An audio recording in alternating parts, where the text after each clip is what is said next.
तो सबसे पहले तो एक बार कृष्णा भाई के लिए बहुत ज़ोरदार तालियां, उन्होंने बहुत अच्छे से सबको बुलाया। बाकी कृष्णा भैया ने मेरा नाम प्यार के साथ जोड़ दिया, तो कैसे मेरी एंगेजमेंट हुई या मैंने यहाँ पे प्रपोज़ल किया तथास्तु के मंच पर, बट आज जो मैं यहाँ करने वाला हूँ वो उससे थोड़ा हटके है। तो मैं आप सबसे एक दरख्वास्त, एक रिक्वेस्ट कर रहा हूँ कि आप जो भी अभी अगले 15-16 मिनट है, ये किसी शायर को सुनने की कोशिश मत कीजिएगा, किसी कहानीकार को सुनने की कोशिश मत। आज आपके सामने कोई आर्टिस्ट नहीं आया है, एक बेटा आया है एक कहानी सुनाने। तो आप भी बेटा बेटी बनकर ही ये कहानी सुनने की कोशिश कीजिएगा। आपको किसी नज़म में, किसी ख्याल में, किसी कविता में अपने पापा ज़रूर दिखेंगे। तो मैं शुरू करता हूँ। तो आप सब ने अपनी ज़िंदगी में कोई ना कोई ऐसी कहानी ज़रूर सुनी होगी जहाँ पे एक इंसान अपनी ज़िंदगी में बहुत कुछ कर लेना चाहता था, मगर पैसों की तंगी की वजह से वो कुछ अचीव नहीं कर पाया। मगर आज जो मैं आपको कहानी सुनाने जा रहा हूँ, ये है एक ऐसे शख्स की जिसमें काबिलियत बहुत थी और वो करना भी बहुत कुछ चाहता था, मगर हर काम नौकरों का बताकर छोड़ दिया गया। घर पे पैसा ज़्यादा था। तो ये बात है पंजाब में टेररिज्म के दौर की, जब वो सोने की चिड़िया के पंख कट चुके थे। उसी दौरान इस आदमी से इसका सुकून, इसका वतन, इसका पैसा सब छिन चुका था। जहाँ ये अपनी कामयाबी, मेहनत से एक मिसाल बनना चाहते थे, वहाँ ये बन के रह गए एक एग्ज़ाम्पल अपने दोस्तों की। जिसका भी बच्चा ना पढ़ता तो उसे बताया जाता कि देखो यार, बिज़नेस में कुछ नहीं रखा, तो तुम लोग अच्छे से पढ़ लिख लो। तो अब आप जितने मर्जी लॉजिकल या प्रैक्टिकल हो जाओ, मगर आप अपने माँ बाप को किसी कहानी का साइड कैरेक्टर या सैड कैरेक्टर तो नहीं देख सकते। तो उनकी भी एक यही कोशिश थी कि मैं अच्छे से पढ़ लिख लूँ। उनकी दिली तमन्ना थी कि तू अच्छे से पढ़ लिख ले। और ये क्लास 12th की बात है, जब मैं अपना पहला नावल लिखने की कोशिश कर रहा था, और ये बात उनको बहुत खटकती थी। उनका मानना था कि यार, ये टाइम तो पढ़ने का है ना, और तू ये सब क्या लिख रहा है। तो जब ऐसा हुआ तो उन्होंने अपना ये जो विचार था अपने दोस्त के साथ साझा करना वाजिब समझा। और मेरा ये मानना है कि आप अपने दोस्तों के पास इसलिए नहीं चाहते कि वो आपको सुनेंगे या समझेंगे, पर शायद इसलिए जाते हैं कि वो भी ज़िंदगी के उसी पड़ाव से गुजर रहे होंगे जिससे आप गुजर रहे हो। तो जहाँ मेरे पापा को अपने बेटे की शिकायत करनी थी, वहीं उनके दोस्त को अपने बेटे की शेखी बघारनी थी कि ये क्या अमेज़ॉन आया यार हमारे यहाँ, मेरा बेटा हर रोज़ कोई ना कोई नया नावल ऑर्डर कर देता है, आज ये तो कल वो। और अच्छा, हम छोटे शहरों की एक खासियत है, हम लोग हर चीज़ में कोई ना कोई दिक्कत ज़रूर ढूंढ लेते हैं। और शायद यही छोटी सोच है कि हमारे शहर हमेशा छोटे ही रह गए, कभी बड़े नहीं हो पाए। तो उन्होंने कहा कि ये क्या अमेज़ॉन आया है यार, मेरा बेटा हर रोज़ एक नावल ऑर्डर कर देता है, आज ये तो कल वो, इतनी तेज़ अंग्रेज़ी भला कोई पढ़ सकता है। तो मेरे पापा ये सब बहुत ध्यान से सुनते रहे, और सब सुनने के बाद उन्होंने बोला, तेरे वाला पढ़ रहा है यार, मेरे वाला तो लिख रहा है। तो इसी के ऊपर मैंने कुछ 2-3 शेर कहे हैं, ख्याल हैं, आप तक पहुँचे तो बताइएगा। जब पूछा मैंने पिता से उनकी बचत का हिसाब, जब पूछा मैंने पिता से उनकी बचत का हिसाब, रोके दिखाया कि बचा रखे थे बस यही आप, रोके दिखाया कि बचा रखे थे बस यही आप। घूमने के शौकीन रहे तो पूछा क्या क्या देखा, घूमने के शौकीन रहे तो पूछा क्या क्या देखा। आंखों के घने काले घेरों से निकाले अधूरे ख्वाब, आंखों के घने काले घेरों से निकाले अधूरे ख्वाब। और टटोला जब मैंने कुछ और तो मांगा कमाई का जवाब, क्या कमा लिया। टटोला जब मैंने कुछ और तो मांगा कमाई का जवाब। एक हाथ से पकड़ा मुझको, दूजे में मेरी किताब, दूजे में मेरी किताब। तो जाहिर सी बात है कि जब बेटा ऐसा निकम्मा मिले और संसार ऐसा कि जो उनकी एग्जाम्पल दे रहा है, तो आप बहुत चिड़चिड़ा जाते हो, आप तंग आ जाते हो। बट इतने तंग होने के बाद भी उन्होंने कोशिश करी कि हमारी हर ज़रूरत पूरी हो सके। उन्होंने कहीं ना कहीं अपने सपने बेच दिए ताकि हम लोग सपने देख सकें।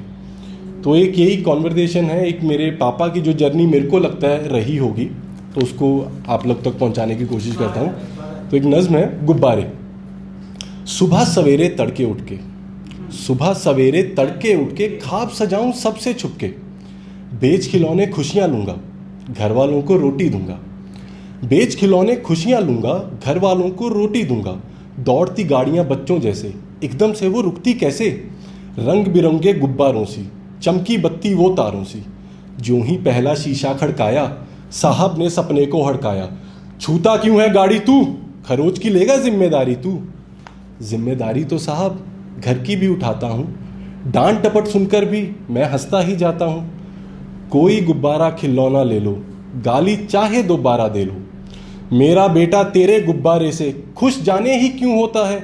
ये मिट्टी सने गुब्बारों का मोल भला क्या 100 होता है।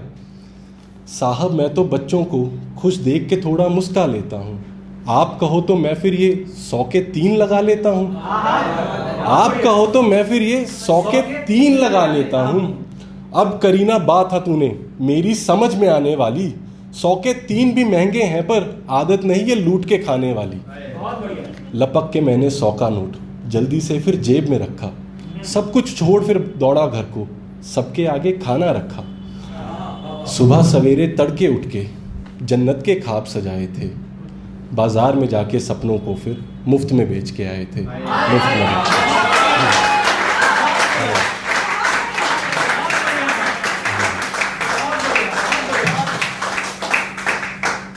तो जब आप रोज़ अपने सपने बेच रहे हो तो आप कहीं ना कहीं थक जाते हो, टूट जाते हो। इतना थकने टूटने के बाद भी हमारे पापा ने हमें एक घर बना के दिया जहाँ पर हम आराम कर पाए, जहाँ पे हम सो सकें, रो सकें। और जिस घर में हम लोग बड़ी शान से झूमर देखते थे छत की तरफ, पापा को दिखती थी तो उस झूमर के बगल से रिश्ती हुई छत। तो अब उसके ऊपर कुछ लिखा है, पापा की थकान के ऊपर कुछ लिखा है कि चिड़िया भी जब थक जाती होगी आसमान नापते नापते, चिड़िया भी जब थक जाती होगी आसमान नापते नापते, तो चली जाती होगी वापस अपने घोंसले में। ठीक उसी तरह जिस तरह बच्चे थक कर सो जाते हैं माँ की गोद में, ठीक उसी तरह जिस तरह बच्चे थक कर सो जाते हैं माँ की गोद में, थकते तो पेड़ भी होंगे हर रोज़ सीधी कमर लिए खड़े खड़े। और कितने तो बच्चों और पंछियों को फल खिलाते खिलाते टूट पड़े। थकती तो नदियाँ भी होंगी हर रोज़ कलकल बहते हुए, सैकड़ों पत्थरों की मार सहते हुए, पहाड़ों और समंदर से दूर जंगल में कहीं अकेले बहते हुए।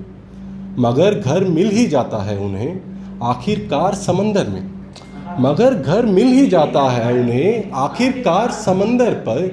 और घर के नाम पर हमें खा जाती हैं जिम्मेदारियां अंदर से, और घर के नाम पर हमें खा जाती हैं जिम्मेदारियां अंदर से।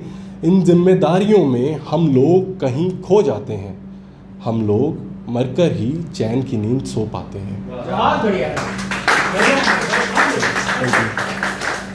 तो मेरा ये मानना है कि जैसे धरती गोल है ना, हमारा हर इमोशन एक फुल सर्कल कंप्लीट करता है। जैसे गालिब ने कहा ना कि दर्द एक टाइम के बाद आपकी दवा बन जाता है, मेरे हिसाब से हर इमोशन का वही हाल है। तो जैसे दर्द दवा बनता है, पापा को भी शायद इतना थकने के बाद जब उन्होंने अपनी खिड़की के बाहर देखा होगा, उनको एक सुंदर दुनिया नज़र आई होगी। तो उनको दुनिया कैसी नज़र आई होगी वो मैंने लिखने की कोशिश करी है कि जब देखता हूँ अपने कमरे को तो उसमें ऐसी कोई चीज़ नहीं जो फैली हर जगह नहीं, बस एक आराम परस्ता कोना है जिसमें जाके मुझको सोना है। कमरे के हाल से तंग आकर मैं देखता हूँ दुनिया को तो एक ख्याल आता है, ये दुनिया किसने बनाई होगी और फिर इतनी सुंदर सजाई होगी। जो इसमें मोहब्बत लिखी जुदाई भी, तो ये दुनिया ज़रूर किसी औरत ने बनाई होगी। जो इसमें मोहब्बत लिखी जुदाई भी, तो ये दुनिया ज़रूर किसी औरत ने बनाई होगी। जब किसी ने पहली बार बिंदी लगाकर आईना देखा होगा, तो मुझ जैसे शायर ने किसी गज़ल में लपेट अपना दिल फेंका होगा। जब सिर्फ काली आंखों और काली जुल्फ़ों की बातें की होगी, तब औरत ने दुनिया को फूल और तितलियां दी होंगी। तब औरत ने दुनिया को फूल और तितलियां दी होंगी। माँ ही दे सकती है तहजीब अपने बच्चों को कि मौसम जैसे चाहें बदले रिश्तेदार, मगर जो कोई घर पे आए उनको देना ढेर सारा प्यार, उनको देना ढेर सारा प्यार। जब हम मर्दों ने रोज़मर्रा को बकबका बताया होगा, तब औरत ने रोज़ सूरज जैसे जलना सिखाया होगा। ना काटें एक दूजे को बेमतलब की बातों पर, फिर उन्होंने पतंग उड़ाना काई पोचे करना सिखाया होगा। शराब के नशे में जब खामोशी छाई होगी, शराब के नशे में जब खामोशी छाई होगी, तब औरत ने बच्चों और पंछियों की चहचहाहट सुनाई होगी। सुनाई होंगी कुछ लोरियां और सिखाए होंगे कुछ उसूल, ज़रूर औरतों ने बताया होगा रोने को बेफिजूल। जब मुझ जैसे किसी ने रोने को अच्छा और ज़रूरी बताया होगा, तब आप सब ने एक बार खुलकर हंसकर दिखाया होगा कैसे हर एक चीज़ को खूबसूरत बनाया जा सकता है। प्यार की मदद से मकान को भी घर बनाया जा सकता है। हर रोज़ मकानों को घर बनाने में न जाने कितनी मेहनत लगाई होगी। हो ना हो, ये दुनिया ज़रूर औरत ने बनाई होगी। तो आप लोग शायद समझ ही गए हैं कि मेरे पापा के लिए ये दुनिया इतनी खूबसूरत इसलिए हुई क्योंकि मम्मी उसमें थी। तो मेरे पापा की सारी गम, खुशी, दर्द सब कुछ मेरी मम्मी के अराउंड रिवॉल्व करता है। तो जाहिर सी बात है कि पापा अपना दिल उनके सामने खोलते होंगे। बहुत बार बहुत चीज़ें बह भी जाती होंगी, वो अपनी शिकायतें, अपनी दिक्कतें शेयर करते होंगे। और पर मेरी मम्मी की ये रिस्पॉन्सिबिलिटी उन्होंने बहुत अच्छे से अदा करी कि जब कभी भी पापा ने उनको अपना पूरा गम दे दिया, तो मेरी मम्मी ने हम तक वो कभी नहीं पहुंचने दिया। हम तक हमेशा पहुंचा तो बस एक सवाल, एक रोटी और लेगा। इसके अलावा हमें कभी कुछ दिक्कत नहीं पता चली। तो मैंने माँ के लिए कुछ लिखने की कोशिश करी थी। जब माँ की याद आती है तो खुद को पिघला कर तूने बना दिया हमें, खुद को पिघला कर तूने बना दिया हमें, बिन मांगे हमारे हवाले कर दिया अपना सारा समय। मेरी बेरुखी, मेरे मूड, मेरे ताने सब कुछ हंसकर ही झेल गई। मेरी बेरुखी, मेरा मूड, मेरे ताने तू हंसकर ही झेल गई। अरे ये तो मैं घर पर ही बना दूंगी, कहकर न जाने कितने ही शेफ फेल किए। मेरी बेरुखी, मेरे ताने, मेरे मूड सब कुछ तू हंसकर झेल गई। ये तो मैं घर पर ही बना दूंगी बोलकर कितने ही शेफ फेल किए। एक रोटी और बनाते बनाते तू भी तो थक जाती होगी, बेलते बेलते तेरी कलाइयाँ भी तो अटक जाती होंगी, मगर सबको भरपेट खाना खिलाती है तू। औरों के लिए होता होगा खुदा, मेरे लिए मेरी दुनिया चलाती है तू। मेरे लिए मेरी दुनिया चलाती है तू। तो अब आप लोग समझ ही गए हैं कि मेरी दुनिया बनाने वाले मेरे माँ बाप हैं, मेरी दुनिया चलाने वाले मेरे माँ बाप हैं। तो मेरे लिए तो खुदा, भगवान, ईश्वर सब कुछ वही हैं।